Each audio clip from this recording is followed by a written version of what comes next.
This is the journey to one Africa. So brother, you know, the reason why we're having this conversation right now, it's because of what is going on in your country. So before I start asking you questions, if you can summarize, just summarize in 1 minute or 2 minutes, what's really going on, and you know, what is the feeling from Gabonese perspective? Because you're here today because we want to understand and to know what is the feeling from you as Gabonese people with everything that has been happening, you know, for over 50 years, and what is happening right now. What is the feeling and what is in the heart of Gabonese people? Yeah, first I would like to say that we were supposed to be a free nation, as you know, since the Independence Day in 1960. For us in Gabon, the anniversary is in 17 August. So we are supposed to be a free country since that time in 1960. But we always saw the French presence in our political, in our economy, and we were not really living as a free people. Like, we have been dominated by one family. As you know, the Bongo family who has been ruling the country for over 50 years, and Gabon is actually a really rich country, but the population was not really, how to say it, using the wealth of the country. So because of that situation, people were really sad about it and really angry about that situation. And people has, how to say it, was really thirsty about that freedom, because we are just 2 million people and we're supposed to be a really rich country. But because of one family ruling the country, there were many people still living under the line of poverty. So, and you know, there were many presidential elections and the same family was still winning. But, you know, we know most of African countries, they come to power by cheating. So it was like this for over 50 years. And then we came on that presidential election, and with that new hope, we had a coalition of all the opposite party of the party of the Bongo family. So we have that coalition of all the politicians from all the party of the country, and they oppose themselves to Bongo family. And we see all the people in my country like just coming with this thirst of freedom, and they were really willing to see our country becoming a free country. And we could see in every meetings organized by this political party that the population the population was behind them, and they were not with the Bongo family. And came to the day of election with many, how to say it, illegal things. Like in some places we cannot see the ticket of the opposite party. So there were many things like this, but we still stay in hope. And then after a certain time, we got the result. They announced it during the night. It was the night in my country, around 3 a.m. in my country. And then after 30 minutes after announcing that the President Bongo again win the election, which was not the truth, after 30 minutes, just heard that there was a military coup. And then like, we were all surprised. My wife and I, we were really surprised about it. And we called our family back home, and they did not know, because it was during the midnight that they announced the result. And people yet did not know about that situation. And I called my sister, and they all got up and watched the TV. There was a military coup, and everybody was just happy, full of joy.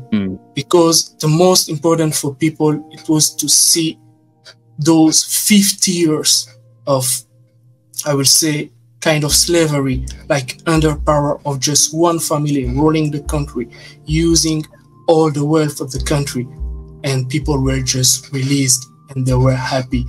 I think you saw the images, people running outside and crying for freedom. So for today, I would say that people in Gabon, they are really happy, at least for that, at least for this situation that now we are no more hearing about the Bongo family. That's what I can say. Yeah. Yeah. Let me ask you this. How bad was it? Like for all those years, I know, you know, maybe you have been, you know, around for 30 or less than 30 years. But how bad was it, life, especially in Gabon? Like it's a very small country, and with a little number of people, you know, 2 million, 2.3 million people. And it's very rich country with all these, you know, natural resources that it has. So basically, you know, Gabon is supposed to be one of the, you know, best countries in Africa, right? Yeah. If there were no corruption, if there were no stealing and all those stuff. How was it from the ground, from the people? You growing up, how was it? For me, I would say that life was kind of okay because I'm coming from a middle income family. But still, I could say that many people in my country were living under the line of poverty. You can see in some places that some people could not eat properly. Like there were many poor people, which is not normal in such a rich country like Gabon. And the system was like, as everyone, we go to primary school and high school, and for me, I went to some private school, but I had some friend going to some public school because they don't have enough money to go to private school and to get a good education.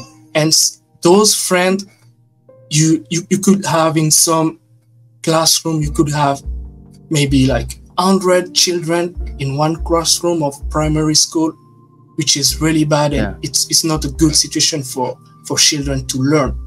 So just to talk about the education part, and also if we look at the infrastructure, they were always talking about like we need to build road, we need to make roads, but you can see if you come to my country that the road infrastructure are still really bad because they've been almost doing nothing from this 50 years. And for me, growing from my birth to up to like 2025, because I came to Korea when I was 25, I just saw a country like at same state. Like if you look at the infrastructure, things were not really moving.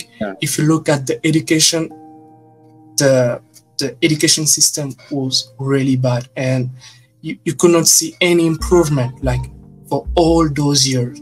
But for people like us who were going to private school, we had that chance to get some to get a good education. But for others, they were living under the line of poverty, and they were really suffering because of those situations. Yeah. Okay. Yeah. So obviously, and like, how can I say?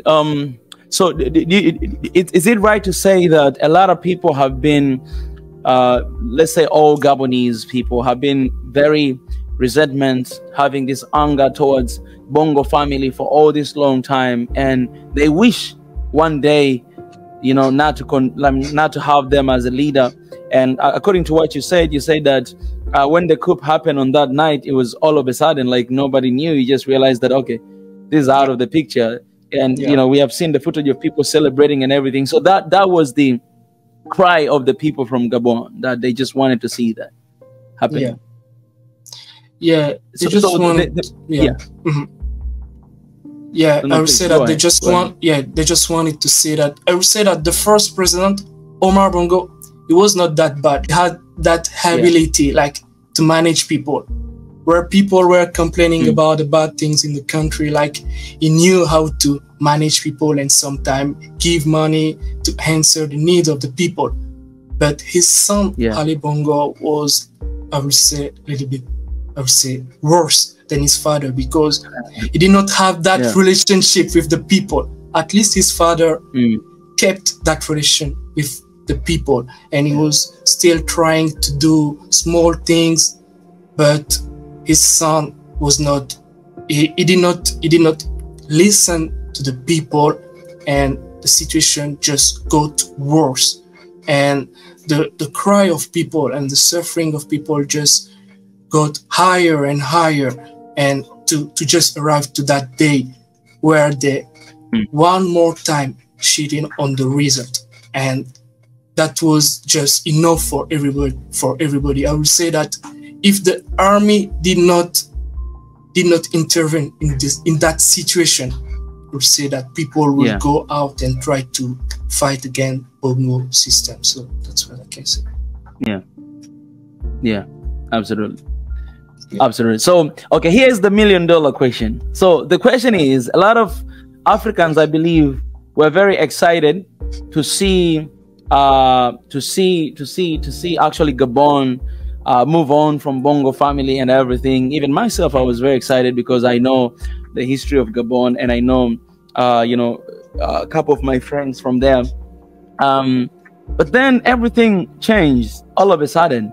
And this is my very first question that I'll ask you, that when people, they came to realize that, oh, actually the leader that is there right now is actually the cousin of Bongo family. So in a way, we still have Bongo family in the regime.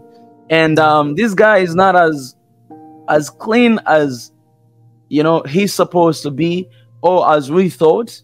That would be the second question. But the first thing that I want to ask, not about the rest of Africans, I just want to ask in the perspective of Gabonese people. After you found out about you guys, I'm pretty sure you knew about this, but what is the reaction from the people? Because right now we know that Bongo has been released, and he's free to live the life as normal. There's no any consequences to his action and what he has done to the country, except I believe his son, he will pay the price. He will tell us today. So what is the feeling? What is the feeling about this new cousin of Bongo that is under the regime? Do you think, okay, what is the feeling? Let's start with that. Yeah, I would say that people don't really care about the fact that he's a cousin of the previous president. They were like, yeah, okay, he's cousin. Maybe before he was in the same system, but at least he got us right of Bongo family, or at least a part of the Bongo family. And now the most important for people is just that the name of Bongo is removed from the country for now. And this president came with really strong decision. He came with that really great charisma as military, as a soldier, and he started taking really strong decision, like arresting the son of the former president, and getting back a lot of money which were in our treasure. So because of that, I think people don't really care about the fact that he's a cousin of the former president, and himself say that to destroy a system, you have to be from the system, because you really know, you know it very well, so you'll be able to destroy it. So he came with that message, and people just agree on that, and they are really supportive toward him. All right. Thank you so much, my brother Junior. So what you're trying to tell me is that people, they know that this might not be perfect, but since they've never experienced anything else apart from Bongo, then they're just happy that at least we have someone else who shows interest with the country and actually care and actually do something, for the country. So people, they are satisfied with that. And do you really think that the son of Ali Bongo is going to be held accountable with everything, with the treason that he has been doing? Do you think they're going to hold him accountable because basically it's his cousin? Do you think that is going to be done, or do you think this is just politics, playing politics, that okay, you know, we're gonna take care of this guy with everything that he has done, but behind the closed door, not really doing anything? I cannot say something, like I cannot be sure about anything. I cannot take a really strong position on anything, but for what we saw on the TV, we saw that he was arrested with a lot of money and that he's going to go to jail. That's what the president of transition said, that general said. But at the same time, we saw some other people who were really, they were arrested in a really bad way. Like you can see that they put in, they are really bad clothes, and they put them on the ground, and you can see that, oh, those people, they are really going to jail. But it's true that for the son of Ali Bongo, we are not sure. We are not sure, because that we also know that, as you say, that he is the cousin of the general, yeah, the current president of the transition. So we are not sure. I think, for me, to my opinion, I'm also a little bit suspicious, but I will give him the benefits of doubt. Like I will watch on him. For now, I think people are observing him. Like, yeah, we saw that. We are still watching on you. We are still watching on you, and we are observing what you are doing. They are not sure. They are a little bit suspicious, as you're saying. But the message is going on now on social media now is that, it's good what you're doing now, but we're still watching on you. Like, yeah. And what is the reaction of Gabonese people after Ali Bongo being released freely and without being held accountable with everything that he has done, him and his family has done? I think the normal reaction, it would be to hold him accountable with all the treason and everything that he has done throughout his regime, him and his grandfather and his daddy. That would be the normal reaction. But if Ali Bongo had, let's say, a lot of supporters, because it seems like no Gabonese support him except his own family. Like no one is on his side except his own family. That's why even the day when he was asking for help, he did not talk to Gabonese people. He was talking to the friends of Gabon. Right, he did not address it because he knew, and he knows that, you know, Gabonese people, they don't love him. So what is the reaction from the people? Because now they said, okay, if he had supporters as a Gabonese, then it will make sense to let him go freely just to maintain the peace. You know what I'm saying? Like, okay, if we put him to prison, maybe some other group of people that are supporting him, they might arise and we might have a little bit of chaos in the country. But everybody feels like they want this guy to be punished. So what is the reaction of the people, especially releasing and let go of someone who has been responsible for so many problems in Gabon?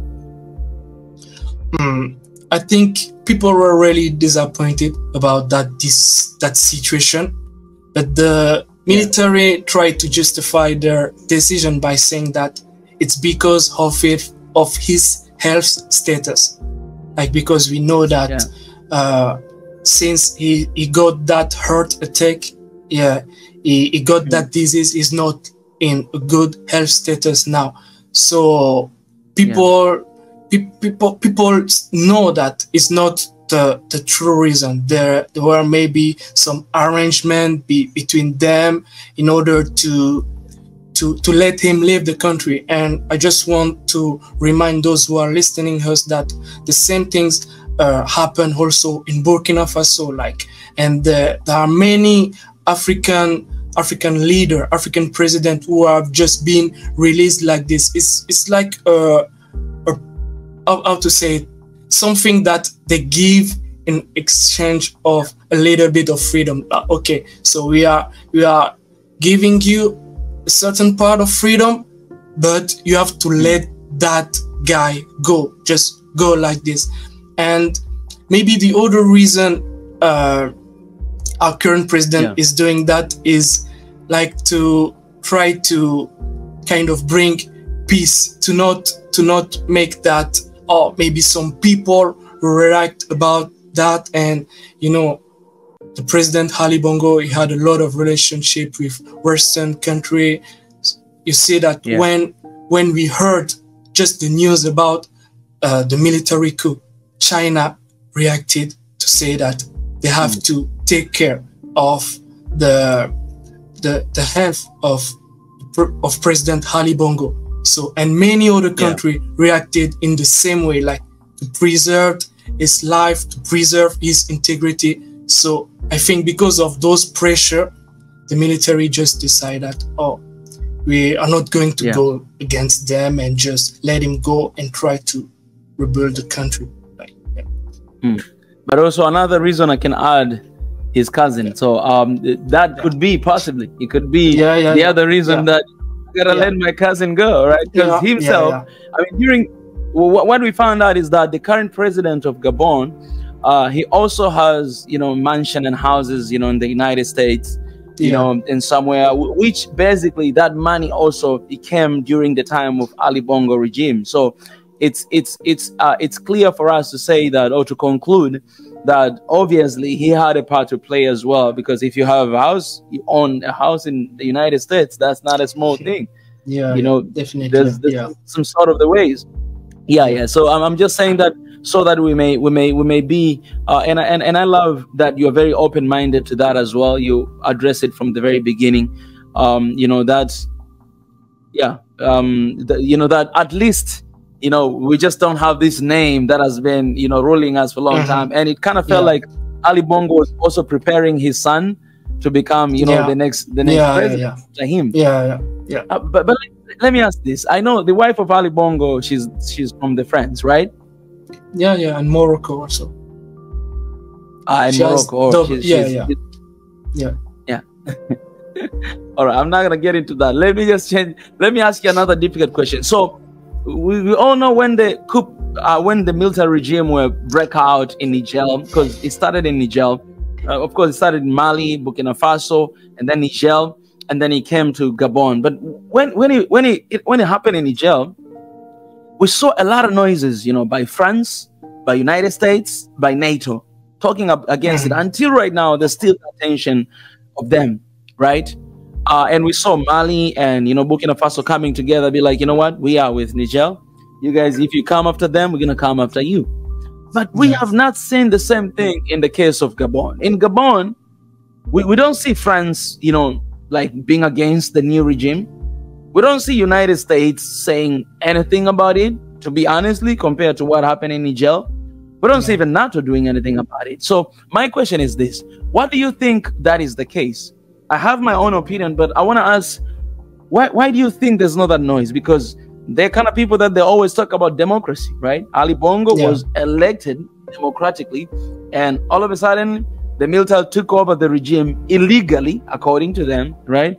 But they're not doing the same thing that they did with Niger. Why do you think that is the case? And what do you think is going on? I think maybe France and America, I think maybe they're a little bit, I also think that they're a little bit involved in this military coup, because as you said, their reaction is not the same as for the military coup in Niger, in Burkina Faso, and in Mali. But at the same time, I would say that this military coup is a little bit also different than the one in Chad. You know, in Chad, President Macron went directly to Chad to congratulate the son of the former president who made the military coup, right? So he went to France. So he was saying openly that he agree with that military coup. But for our military coup, I would say that it's kind of middle one, like between the one in Chad and the one in Mali or Burkina Faso. I would say that I will not say that France is really happy with that military coup. I will not say that, because this guy, this general, is really doing a lot of change in my country. Like, you can just see how people are really happy, and there is kind of wind moving people, like to say that, oh, for now we have to work for the country, you have to change things, and many things are changing. And I think France is not really sure about his intention, but at the same time, of course, they know him.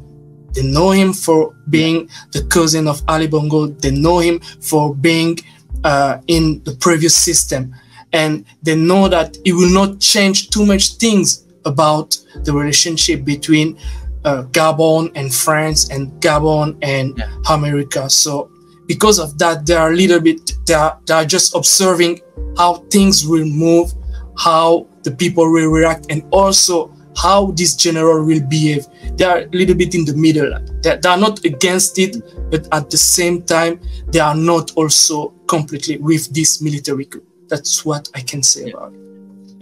So do you think France and United States, they are actually involved in this military regime right now? Do you think they pull up some strength to make sure that this is happening right now? I cannot say it for sure, but since we are seeing their reaction, they are not reacting, as you say, like for the situation in Niger and in Mali. I would say that they had maybe two plans, like maybe having some change with a normal election, or maybe and then using this military coup to change things. So I cannot say it for sure, but maybe I would say something like 50%. Yeah. And do you think they do have leverage on him, on the current general? What do you say? I did not hear properly. I'm saying, do you think they have a leverage on him as well, the current general, the current president of Gabon? What do you mean by leverage? I don't clearly understand. What I mean is, we've spoken about the houses that this guy owns in the United States, and we have spoken about the relationship that basically he has with France and these foreign powers, because he was actually next man to Ali Bongo, and that means in every single thing he was also involved. He knew A, B, C, D. He knew. I mean, there were things that he was not happy about, and eventually this happened. So do you think that this? Okay, maybe I can change another. I can change to another question.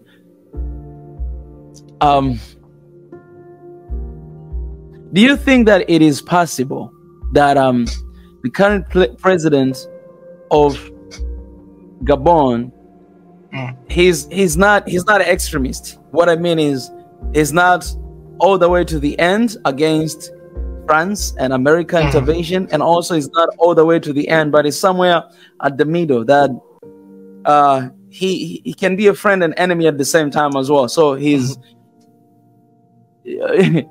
that's okay, because in my mind, I'll tell you what I'm thinking. What I'm thinking is, this is just my personal opinion. I'm thinking like there might be some sort of agreements. All right, this is just my thoughts. I'm not saying it's theirs. There might be some sort of agreements.